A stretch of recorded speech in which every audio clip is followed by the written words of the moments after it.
Viana, que preside essa sessão, senhoras e senhores senadores. A recuperação econômica do país ainda se mostra, senador Jorge Viana, muito débil. Os resultados do primeiro trimestre, como o senador Lindenberg aqui assinalou, não revelam um processo que indique um processo firme de recuperação. Na realidade, tivemos um resultado que foi favorecido excepcionalmente pelo desempenho do setor primário e dessa super safra que o Brasil vai realizar esse ano. Os dados mais importantes, que são esses relacionados com o investimento e o consumo, demonstram que nós ainda temos, lamentavelmente, um processo que não nos indica com clareza essa recuperação. Eu até acho importante, Vossa Excelência foi ministro, presidente da CNI, Confederação Nacional da Indústria, e ontem eu recebi um grupo de investidores da XP Investimentos, de várias, das maiores investidoras do país. No meu gabinete ficamos 1 hora, eles queriam me ouvir sobre o cenário político, sobre as incertezas políticas que dizem respeito diretamente na atividade econômica, gerando ali efeitos maléficos. E eu fiz essa pergunta para eles, porque foi noticiado, e principalmente os apoiadores do governo, que o Brasil tinha se reencontrado, ouvimos aqui da tribuna. A resposta que eu ouvi, sincera deles, foi a mesma que Vossa Excelência está pondo. Falou, nada, 90% de tudo que houve, 0,9% do crescimento do PIB diz respeito à atividade primária vinculada fortemente ao setor do agronegócio por conta da super safra. E falaram, os fundamentos seguem muito ruins, dando sinais errados, com o agravamento da crise política, inclusive aquilo que o Lindenberg falou, previsão de crescimento crescendo de 0,2%. Eles falaram, e nós sempre erramos nessas previsões, né? E para o ano que vem também, que tinha uma previsão de um crescimento mais robusto, eles estão revendo também. Peço desculpa, mas eu acho que é importante somar. Foi muito pertinente a parte de Vossa Excelência, exatamente na linha do nosso pronunciamento. Então, eu assinalava que esse processo é ainda um processo marcado por muita instabilidade e, portanto, as incertezas no campo político, como Vossa Excelência bem destacou, elas contribuem mais ainda para um horizonte aí de incertezas, o agravamento da crise política. E, por outro lado, aquele espaço que estava se abrindo para uma redução dos juros mais efetiva, mais rápida, né, que é fundamental para que você possa distensionar a política monetária, infelizmente esse espaço agora, ou o ritmo de redução da taxa de juros, como assinala aí o Banco Central, esse ritmo foi prejudicado. Aliás, eu quero também compartilhar a visão de que o Banco Central, a meu ver, no seu relatório, não precisava indicar já um viés no sentido de que pode ser percebido pelo mercado como algo que antecipa uma expectativa negativa na economia. Mas, como assinalei, essa instabilidade também é marcada por alguns fatores positivos que têm contribuído para dar um pouco mais de tração à economia. E aí já referimos à super safra agrícola, a liberação, o efeito da liberação dessas contas do Fundo de Garantia, mas aqui, hoje, eu queria me cingir à contribuição, senador Jorge Viana, que o setor externo está dando à economia brasileira, as exportações. Esse é um dado muito significativo. Justiça seja feita, não me canso do governo da presidente Dilma, quando Vossa Excelência estava no Ministério, criaram uma série de fundamentos que nos fizeram o país se reencontrar com um saldo robusto na balança comercial. Foi um trabalho de Vossa Excelência, eu sei que a sua modéstia não valoriza, mas eu faço questão de dizer, porque é um fato concreto. Ou seja, o único indicador importante que sustenta o atual governo vem ainda do governo da presidente Dilma, que foi um trabalho feito por Vossa Excelência e sua equipe. Muito obrigado, presidente. Pesquisa da Confederação Nacional do Comércio aponta que dos 25 segmentos que foram monitorados, 13 melhoraram o desempenho no primeiro trimestre. Ou seja, o saldo de geração de empregos com carteira assinada passou a ser positivo em relação ao período do ano anterior, na base de comparação. Há, porém, senhor presidente, um ponto em comum entre esses segmentos que tiveram melhor desempenho. Todos são vinculados ao comércio exterior. De fato, o crescimento das exportações está se dando de maneira generalizada. Somente no primeiro trimestre, a que se refere o estudo, as vendas externas dos produtos básicos cresceram quase 40%, enquanto a de semi-manufaturados aumentaram 15% e de manufaturados 12%. Nesse último grupo, merece destaque, por exemplo, a indústria calçadista, que, de acordo com dados do CAGED, o Cadastro Geral de Empregados e Desempregados gerou liquidamente a indústria calçadista, um saldo positivo no período de quase 20 mil empregos, o melhor desempenho em termos relativos entre os setores industriais. Um outro dado positivo da pesquisa é a geração líquida de empregos formais nesses segmentos entre os trabalhadores mais jovens, ou seja, até 24 anos de idade. Senhor presidente, senhoras e senhores senadores, desde 2015 as empresas buscam o mercado externo como uma saída para a recessão. Em 2015, a expansão da nossa base exportadora, ou seja, o número de empresas que vendem no exterior, já havia um registro de um crescimento de quase 6% em 2015. E em 2016 essa taxa se ampliou, alcançando 8,5%, o que significa que temos no Brasil hoje ainda uma base exportadora pequena, mas que já alcança 25 mil empresas.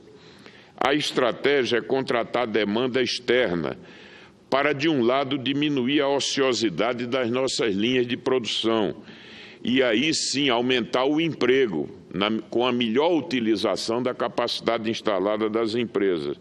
E, do outro, poder escoar estoques, que corresponde a produtos não consumidos no mercado interno. Esse é um caminho que permite manter e ampliar empregos.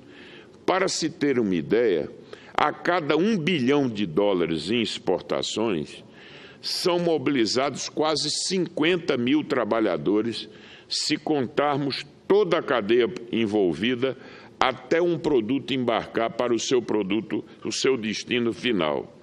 Algumas condições são muito importantes para ter sucesso no comércio exterior. Um fator essencial é o câmbio. E o realinhamento cambial que aconteceu a partir de 2015, apesar das flutuações, isso nos ofereceu uma janela de oportunidade para que o produto brasileiro fique mais competitivo no mercado internacional, especialmente os produtos manufaturados que estão submetidos a uma maior pressão competitiva nos mercados globais. Mais recentemente, o processo de valorização cambial que ocorreu em período mais recente, sobretudo considerando o ano de 2017, o processo de valorização tem retirado um pouco esse ganho de competitividade que tivemos. Mas, ainda assim, as empresas não deixam de exportar, porque a conquista de mercados lá fora exige um esforço de aprendizado e de treinamento. Perder clientes é muito fácil, agora reconquistá-los se torna uma tarefa muito árdua e custosa. Uma outra variável que tem contribuído para o excepcional desempenho das exportações esse ano é a forte recuperação do preço das commodities.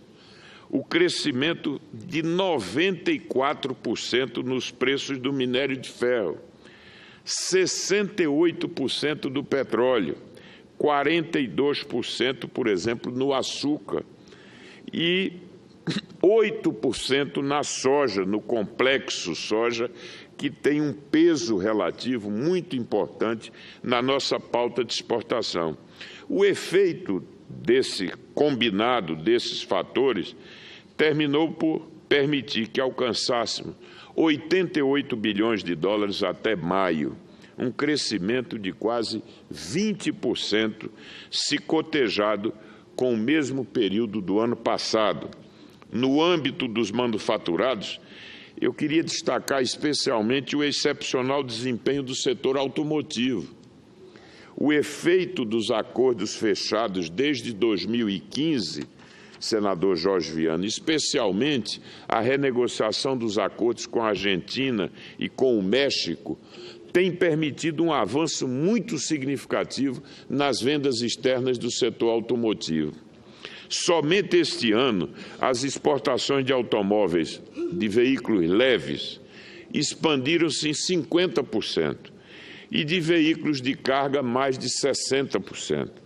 Com a perspectiva de entrada em vigor de um acordo com a Colômbia, que foi negociado no governo anterior ainda, isso vai permitir a abertura de mais oportunidades para ampliação do canal externo desse setor. A prevalecer o atual ritmo, daqui a 3 meses, a indústria automobilística terá conseguido vender no exterior a quantidade de veículos que inicialmente previa exportar para todo o ano de 2017. Nós já temos, a Anfávia projetava uma exportação de 550 mil unidades esse ano. Nós já temos, até maio, 308 mil unidades vendidas, o que significa dizer que ultrapassaremos, com toda certeza, a meta que foi fixada de 558 mil unidades. A extensa cadeia produtiva desse setor, ao englobar desde os produtores de insumos e matérias-primas, fabricantes de componentes e de autopeças, toda a rede de distribuição e demais serviços, tem importantes efeitos multiplicadores sobre a renda e o emprego na economia. Esse setor é responsável por 22% do PIB da indústria de transformação e 4% do PIB total, e emprega direta e indiretamente mais de 1,5 milhão de pessoas. Nesse caso, gostaria de destacar os efeitos desse processo de ampliação das exportações no meu estado.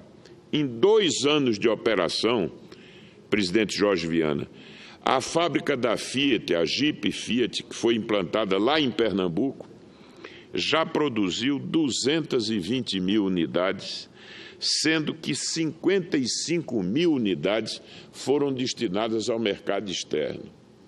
Veja, Vossa Excelência, uma planta no Nordeste brasileiro, e isso foi fruto do tal regime automotivo do Nordeste, que deve-se assinalar, foi algo que os governos Lula e Dilma deram uma contribuição decisiva. Portanto, hoje, nós temos talvez a planta mais moderna do grupo Fiat do mundo, com conceitos de manufatura avançada, de robotização, com níveis de produtividade fantásticos. Portanto, é hoje uma fábrica que é referência no grupo Fiat no mundo e que está instalada no meu estado e que vem dando uma contribuição muito importante para a ampliação das exportações. Quero assinalar ainda que o crescimento das exportações lá no nosso estado alcançaram, em decorrência, por exemplo, da contribuição desses novos setores, alcançou 147%, se comparado com o ano anterior, o que ajuda a sustentar mais de 10 mil empregos diretos. Esse desempenho, ao lado dos combustíveis e produtos petroquímicos, tem contribuído para o crescimento das exportações lá do nosso estado, que nos 5 primeiros meses desse ano, essas exportações alcançaram um patamar de 825 milhões de dólares. Senhor presidente, senhoras e senhores senadores, no entanto, não podemos ficar presos exclusivamente a essas variações conjunturais decorrentes do fator preço de commodities ou ainda das flutuações do câmbio. Nós precisamos mais do que nunca fazer com que o desempenho do setor exportador possa ser algo que não corresponda apenas a uma válvula conjuntural, ou seja, o canal externo tem que ser uma opção permanente e há de se focar independentemente das flutuações que ocorrem no mercado doméstico, sob pena de perdermos esses canais. E ficou agora demonstrado nessa retomada das exportações, como já assinalei, o quanto é difícil retomar esses canais. Por isso, vejo com satisfação a continuidade das ações do Plano Nacional de Exportações, lançado em 2015. Iniciamos o desafio de aumentar a inserção do Brasil na rede internacional de acordos e investimentos, atuando nas frentes bilateral, regional e multilateral, que não são excludentes, mas antes são complementares. Além disso, é preciso destacar que os acordos comerciais de nova geração não se restringem a reduzir tarifas. Ao contrário, hoje ganham força os chamados acordos de nova geração, que abarcam temas não tarifários, como harmonização, facilitação de investimentos, compras governamentais, serviços e propriedade intelectual. Os grandes tratados em negociação hoje, ou recentemente celebrado, têm nesses temas parte fundamental na sua Constituição, essas disciplinas, e eu ainda incluiria outros temas, por exemplo, relacionados até com a área de meio ambiente, com normas que regem, por exemplo, as relações do trabalho. Tudo isso hoje alcança e se incluem nos chamados acordos de nova geração. Nesse sentido, o Brasil tem buscado promover uma maior aproximação com os países da Aliança do Pacífico. Hoje mesmo, na Comissão de Relações Exteriores, o senador Jorge Viana e eu celebrávamos um acordo com o Peru. Eu sei o quanto isso lhe toca, senador Jorge Viana, na medida em que é um país ali fronteiriço do seu estado e que tem um potencial extraordinário. Nós pudemos fazer recentemente o mais amplo acordo temático bilateral com um país da América do Sul, exatamente o Peru, e que serve de referência para outras negociações já adiantadas, como no caso do Chile e especialmente na área de compras governamentais. Também segue em curso o aprofundamento da agenda bilateral com os Estados Unidos a partir de acordos de convergência regulatória que fizemos de forma pioneira em 2015. Além disso, vejo como fundamental a conclusão das negociações do Mercosul com a União Europeia, impulsionada pelo início da troca de ofertas, o que ocorreu em maio de 2016, e que representará, sem dúvida, um marco fundamental para o relançamento e a revitalização do próprio Mercosul. Finalmente, gostaria de destacar que o Congresso tem ratificado os acordos de cooperação e facilitação de investimentos que oferecem um ambiente institucional mais favorável para também ampliar o fluxo de investimentos entre os países, prevenindo controvérsias, mitigando riscos e oferecendo, sobretudo, uma plataforma adequada para a solução de conflitos. Já foram concluídos 12 acordos desse tipo, registrando que 7 deles foram realizados ao tempo da nossa gestão no MIDIC, e esse crédito, evidentemente, tem que ser dado devidamente aos esforços do governo da presidente Dilma à época. Senhor presidente, senhoras e senhores senadores, no âmbito da facilitação do comércio, que é hoje uma prioridade da própria OMC, destaco a continuidade das etapas do projeto do Portal Único do Comércio Exterior, simplificando e racionalizando processos administrativos e aduaneiros, o que irá permitir, quando todas as etapas forem completadas, o que deve ocorrer no horizonte de mais ou menos 18 meses, nós teremos a redução dos prazos de exportação de 13 para 8 dias e de importação de 17 para 10 dias apenas, com extraordinários ganhos de redução de custos para as empresas que atuam no comércio exterior. Entretanto, precisamos avançar no tocante ao ambiente tributário. O Brasil ainda onera as exportações. A sistemática de recolhimento, por exemplo, do PIS/COFINS e a tributação na origem, no caso do ICMS, geram cumulatividade para as empresas, ou seja, acúmulo de créditos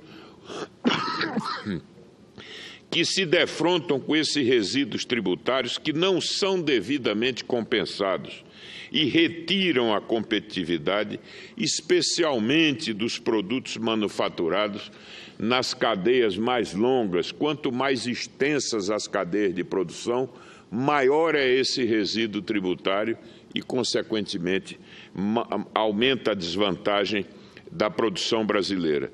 Nesse sentido, permito lembrar que a ampliação da alíquota do Reintegra, um instrumento de compensação e devolução dos resíduos tributários, e a migração para um novo regime no que toca à questão do crédito, do conceito de crédito financeiro, são essenciais para desonerar as exportações e, com isso, ampliar a geração de empregos tão necessários para uma retomada mais efetiva da nossa economia. Senhor presidente, finalizando, a agenda de promoção e maior inserção internacional do Brasil é irrecusável por seus impactos positivos na produtividade, na geração de empregos e tudo isso possibilitado pela contratação de demanda externa, o que é fundamental como elemento de dinamização nesse novo ciclo de crescimento que nós esperamos que se confirme para a economia brasileira. Muito obrigado. Eu cumprimento e parabenizo Vossa Excelência pelo pronunciamento, senador Armando Monteiro, e sabe do quanto que aprecio, admiro e concordo com as palavras de Vossa Excelência.